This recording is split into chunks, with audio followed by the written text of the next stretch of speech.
काय नाही रे, आज आहे की नाही, आज त्या महाराष्ट्र फिल्म कंपनी स्थापना 1 डिसेंबरला झाल्या. त्यांना पण लाजा वाटतात का नाही कोणास तो, फिल्म इंडस्ट्री म्हणतात महाराष्ट्राची एवढ्या महापुरुषांचं. त्यावेळेला मी तुला सांगतो 2000ला भांडून आयुक्तबशी भांडून बजेट घेऊन मी हे केलं का आमच्या खरी कॉर्नरची शान आणि कोल्हापूरची शान बाबूराव पेंटर आणि यांचं स्मारक आणि हे सगळा कॅमेरा बिमारा मी दाखवला.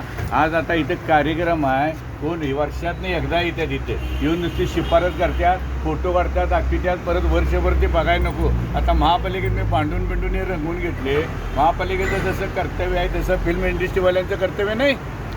नुसता रुबाब मारा. आता आज येतात 11-12 वाजता फोटो पेपरला वगैरे नाटकी बोलणं, पावडर पुसल्यापासून त्याने केले ते बोंबलत गेले. आता हेच आहे, गाड्या बिड्या पार्किंग लावतात. फिल्म इंडस्ट्रीवाल्याने ट्रॉफिकवाल्यासने एक अर्ज द्यायला नको, इथं हे चुकीच्या गाड्या लागतात त्या उचलून या महापालिकेत अतिक्रमला द्यायला नको अर्ज.